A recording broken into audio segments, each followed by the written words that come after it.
Welcome to the MVP Show. Today's guest has been described as one of the most, if not the most skilled person they have met as a consultant working with coaching and social selling. And now, the guru himself, Rick McCutcheon. Before we get underway, have you ever thought about becoming an MVP? Now, if you're unsure of taking the next steps, I'd love to get your feedback or any challenges you're facing. And be sure to keep an eye out for my upcoming episode on the Dynamics 365 show with Purvan Patel about becoming an MVP. Hit me up on any other social platforms at NZ365Guy. Also, you will find it interesting in the show that Rick really makes a differentiation between if this is your job, as in working in Microsoft Biz Apps, don't worry about becoming an MVP. But if it's your career, you should really set MVP as one of the goals that you should be aiming for. For full show notes in this episode, please go to nz365guy.com/73. Now let's get on with the show. There's a knife in my heart and a storm in my... So Rick, welcome to the show. Thanks, Mark. I'm glad to be here. Excellent. So, Rick, to get underway, can you tell us a bit about where you kind of live now, and have you always lived in that part of Canada, or where you've come from? Yeah, I grew up in Ontario. I'm just outside of Toronto right now, but I grew up closer to the Detroit area. So when I grew up, I could look across the river and see the Renaissance Center in Detroit. So I'm a pretty unique Canadian with a bit of an American accent. Wow. So what are you talking about? It's only a stone's throw from you really being born an American rather than being born Canadian? Well, really, the river at that point is, about 2 kilometers wide. So that really what divided us from Michigan. Incredible. So tell us about what do you do for entertainment in Canada, particularly around food? You know, what's the foodie culture like there? And tell me a bit about what do you do when it's minus 30 below? Well, it's a great question for somebody outside of Toronto because, we have one of the greatest multicultural populations in the world here. So pretty much every kind of food you could possibly want is available within a few minutes ride from here. For entertainment, last evening I was out curling. I don't know if you know what curling is. What is curling? That is where you use these large stones and brooms and you try it. It's like a shuffleboard on ice. It's very popular in Canada, northern United States, and in northern European countries. So I do that in the winter and I golf in the summer. Okay, so just explain curling a bit more to me. Is it like as in bowls, but on ice? Is that what the story is? Different type of bowls? It's more of a knockout sport as well. So, there's a target at the end of the ice rink, and whoever stone is closer to the target at the end of each team throws eight stones, and whoever closest at the end of that round scores the points. Wow. And this is an Olympic sport, isn't it? I'm pretty sure I've seen it in the Olympics. Very much so. The Winter Olympics, is it? Very much so, yes. Wow. So what was your journey into the MVP program? How long you been an MVP? Kind of what's that history been for you? I think it was around the end of 2012, early 2013 when I got into the MVP program. I've been involved in the CRM business since the early 90s. I had a company here in Canada. We were the largest dealer for Symantec's ACT product.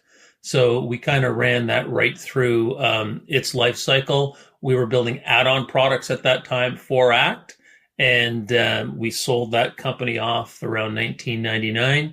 And then I've worked with several other CRM products for about 5 years until Microsoft came along with Dynamics CRM, and I got really involved with version 1.0. Okay, so wow, that's what, 2003 roundabout, isn't it? Yeah, I was thinking 2004, but it could be the end of 2003, 2004. Yeah. I think it came out from memory around November, December in 2003. Yeah, it was tied into a Great Plains package for Siebel, I believe, or something at one time. So I think it sort of launched on its own around 2004. And so what about family? Do you have family there with you? Do you travel much outside of the area? I travel mostly North America. I do a little bit of work in Europe, but I've got an interesting business because it's kind of broken into three parts. A third of my time is doing CRM projects, Dynamics 365 projects, we can call them now.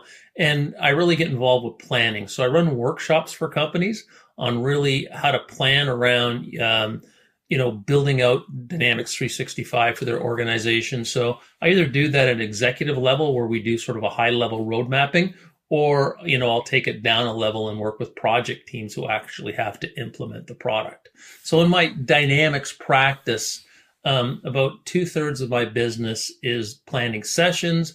The other third is really coming in, and I guess I'll call it I'm a troubleshooter. Companies aren't getting their user adoption. I do mostly Salesforce automation projects. I'll come in and run an audit for them, look at what they're doing, how they're doing, and come up with some solutions. So that's 1/3 of my business. The other third is I work with ISVs. So even back from my experience working with ACT, we were always building ISV products. I've gone through the raising capital, growing employees. I had about 35 staff at one time.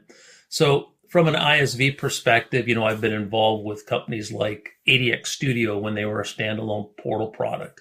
I do some work with Resco Mobility now. I do some work with Easy Territory. So I help these companies really from a positioning perspective and, helping them build out their reseller channel by, coming up, adding some value programs for resellers. Now, the most interesting work that I do is I've got a contract with 2 incubators.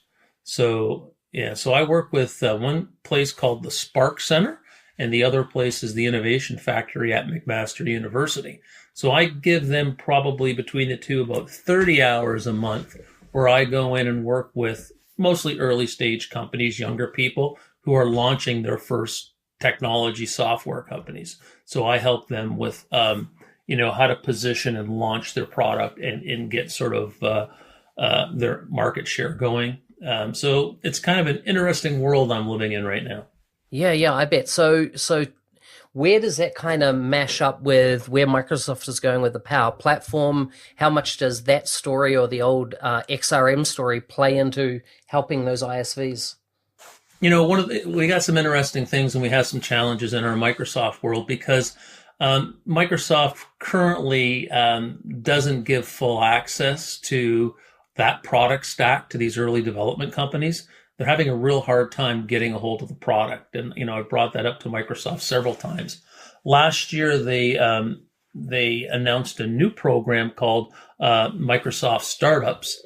And that's starting to roll out now. And I've got 2 companies applying to join that program. So when we build out some of their cloud technology, we're going to be on sort of our cloud and not the competitive cloud. Okay, so tell me about Microsoft Startups. I've not come across it. What's kind of involved, or what's the entry to get, pay to play, is it? Well, really, you have to apply online for Microsoft Startups, and there's 2 programs. There's a lower level program where you get some free access to, products like Azure and Office. And then if you can get accepted into the higher end program, then I think it has up to $100,000 of value.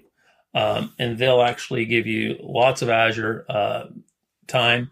They'll give you full Dynamics. They'll give you full Office, and they'll actually, give you access to consulting services from Microsoft to help you sort of figure out your architecture. So that's the program that I'm very interested in. And I have a startup that's very, very good right now, and we're going to build out a cloud reporting engine, and hopefully we'll get accepted in that program. Tell me, just for that level 1, that free access, is what's the kind of threshold or benchmarks that, let's say, an individual, let's say a software developer has come up with an idea that they want to prototype on the Power Platform.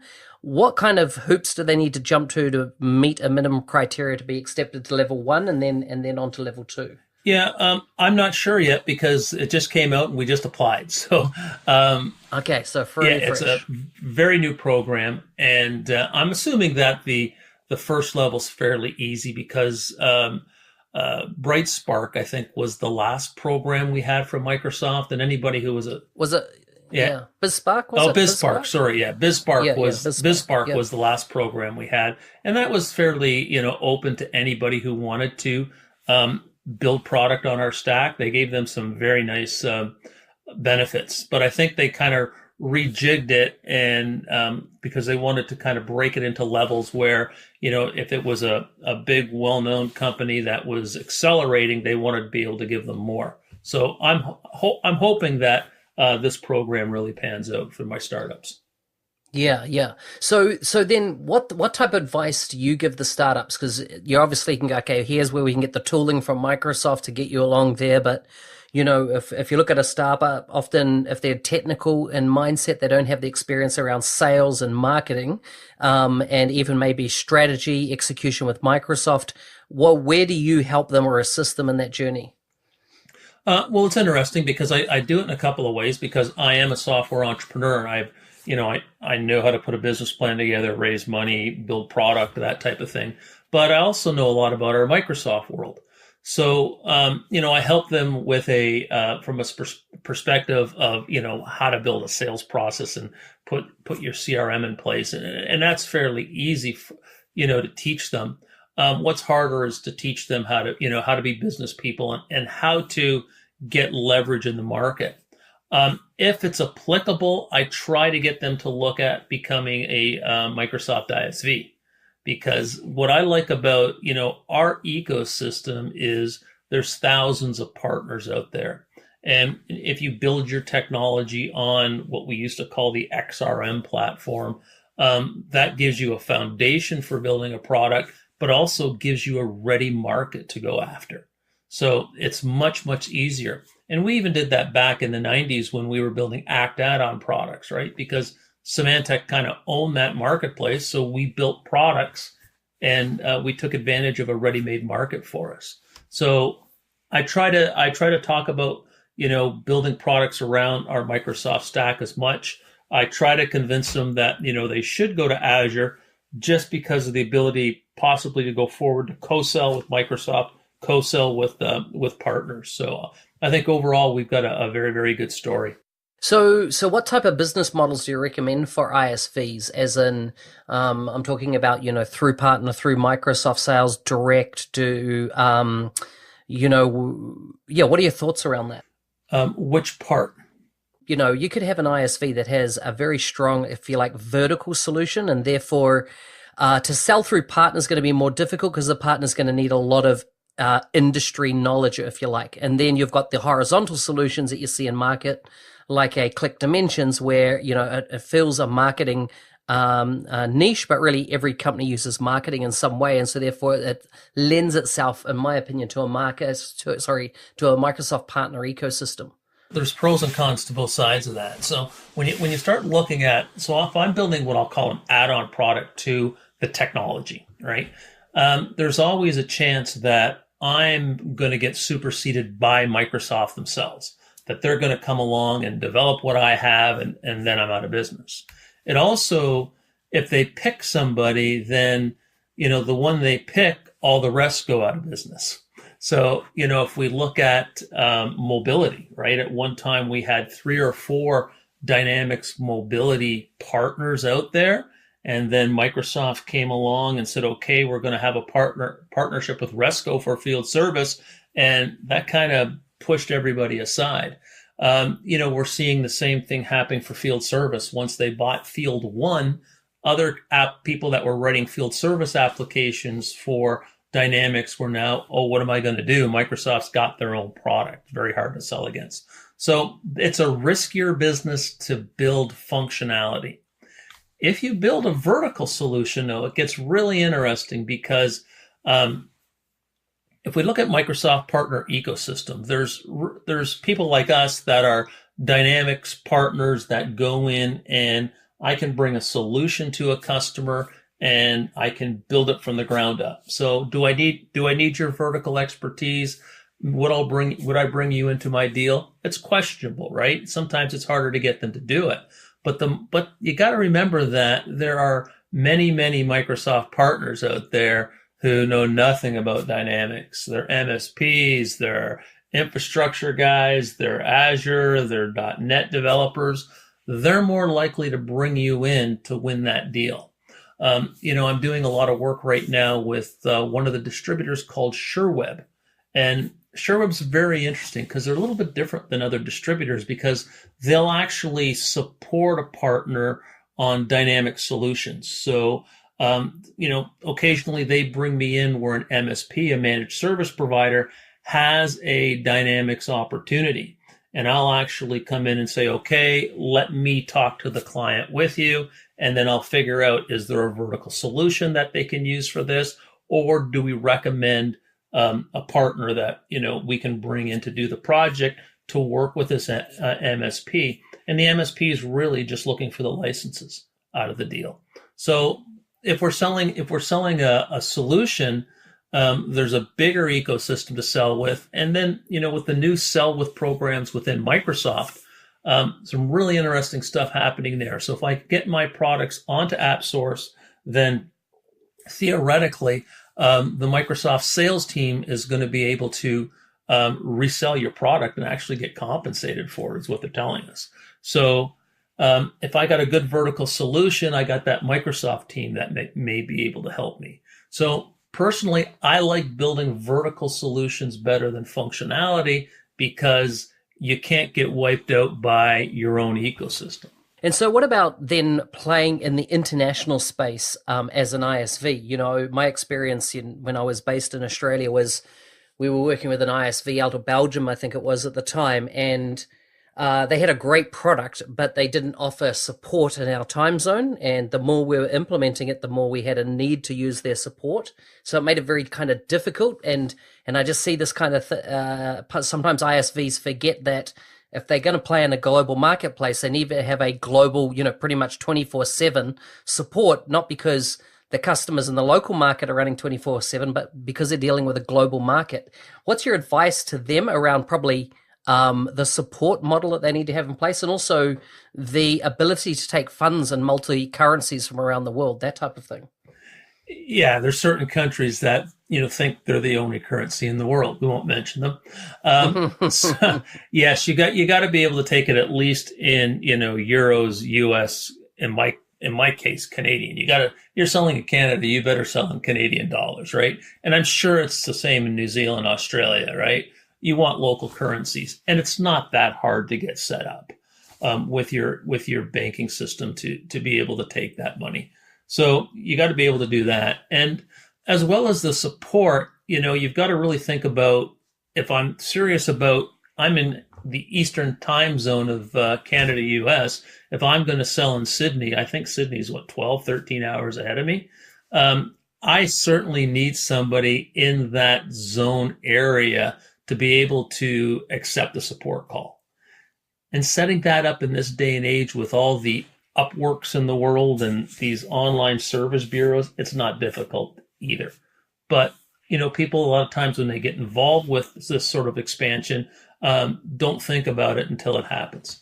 And so that's one side. But what about the, and I assume you would coach organizations in the spaces around how to engage with Microsoft, because I've come across a lot of companies that don't even know where to start, if you like, in, they've got a product, but they don't even know how to engage or have a conversation with who in Microsoft. What's your advice to them? Well, I always kind of looked at it in a couple of different ways. So depending on what industry you're going in, there's industry experts that work within Microsoft. And there's a wonderful product Microsoft owns called LinkedIn, right? So you can go on LinkedIn, you can find anybody you want. So here's a good example. Back in the old days of ADX Studio, we came out with what we called the retail portal. And it came out of a project we had in Canada working with a specialty retailer, building out not the accounting side of it, but more their customer service, their loyalty card, all that type of stuff. So we built a really nice portal for them, and we said we can sell that to other retailers. So I went in and I go, give me somebody who works for Microsoft with a retail title. And on LinkedIn, there was 10 people that came up. And, the guy who was a director of the group got back to me within an hour. And they put us in the New York retail show, and they probably brought us in front of a dozen major retailers in the next year because we had something for his sector to show people. Right. So rather than go from the product side into Microsoft, you went from the industry side, and they had the customers that needed the technology, no matter what, if you like, area it sat within Microsoft. Is that the case? Yeah, I've never gone in through the product side. I always go in through the sales organizations. So tell me about your involvement in User Group worldwide. I see you seem to have quite a prominent role and do a lot around the various events. What's that? What do you do there? Well, the what we used to call the CRM UG, the Customer Relationship Management User Group, part of Dynamics Communities out of Florida, which is the official community for user groups for the Dynamics world. Probably back in around 2009, I'm going to say 2010. They were kind of launching, and I was working with the product manager at Microsoft, and we said, let's bring them into Canada. So we founded a chapter in Toronto, got this chapter up and running, and then we broke it out, and we have, let's say, 5 active chapters across the country, and we kind of fly under the Canadian national CRM UG or D365 UG flag. So we work very closely with Microsoft and getting information out. We have a big event now with Microsoft and the user group called Collaborate Canada.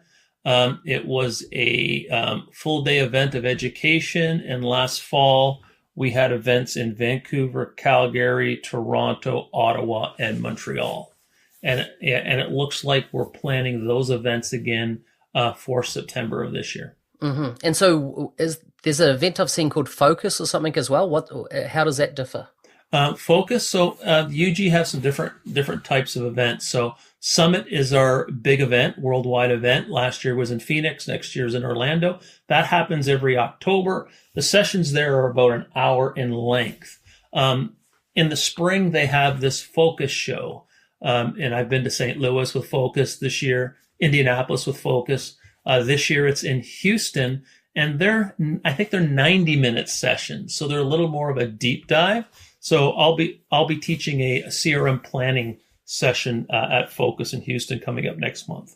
And D365 Saturday, you involved in that from a community side as well? Yeah, we have that event as well in Toronto, and that seems to be a very popular event. So it's outside of what we do with the user group, and it's organized by the MVPs. So there's a group of about 5 MVPs in Canada who take this on as a project every year. And, last year we had about 100 people out at Microsoft. We got a very nice facility here in Toronto. And we're probably going to have, 100 people again this year. What do you do most from a MVP perspective? How has it changed your career? Is it value to you? What advice would you have to others considering becoming an MVP? Well, if you're in this ecosystem and if you have a job in this ecosystem, then don't think about becoming an MVP. If you have a career in this ecosystem, then I think your goal needs to become an MVP, right? Because good advice. Yeah, because that's the big difference. Because it's not what you do at work, it's what you do outside of work that's going to make you an MVP. Founding the user group community in Canada and all the hours I put into that user group is really sort of my claim to fame that got me noticed for MVP, as well as I speak pretty much all over the world as an evangelist for Dynamics 365, which is, outside of my 9 to 5 sort of working time. I also, mentor a lot of people especially through the user group, people that want to learn, they want to meet people, they need introductions to Microsoft. Right now I've even got a couple of young people that want to get into Dynamics programming, and I'm sort of helping them find their first job. So it's what you do outside of your work that you kind of give back to the community that'll get you to that MVP status. Before we get on to some closing quickfire questions, because our time is flowing quite quickly, is there anything you'd like to add? Our world's changing very, very quickly. So, I've been in what we call CRM for a very long time. And over the last 5 years, we've become mainstream. And what that means is we don't have to sit in front of people anymore and convince them they need a CRM system, which I think was a ridiculous conversation 20 years ago. It's ludicrous today. So when we walk into an organization, the conversation's not about, do we need CRM? It's, what can we do with CRM? How quickly can we get it implemented? And can you help us? Which is such a nice place to be. And, my business has probably increased, I'll say 5-fold over the last 5 years. Like, people coming to me now saying, we need to do this project. How can you help us? And it's a nice place to be. So from a career perspective, I think any young person who's got some technical chops, really, who wants to get into a software solutions type of career, I don't think there's a better place than Dynamics right now for you. Alrighty, some quickfire questions. What's the best purchase you've made under $100? This Yeti microphone. Mm-hmm. Very nice, very nice. Very nice product. Excellent. What advice would you give to your younger self? To my younger self, buy more real estate. Interesting.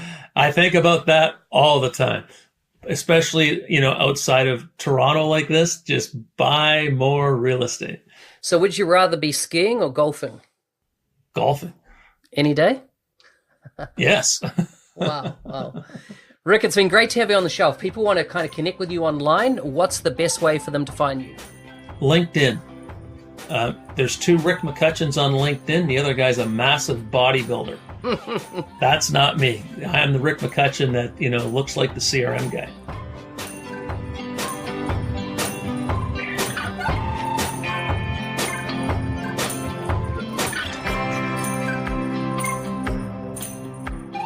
Well, did you love that episode on the MVP show? Maybe you'd be interested in coming on. Let us know your story. And don't forget to keep up to date with all our content. Subscribe now at nz365guy.com. For full show notes, visit nz365guy.com/73. Until next time,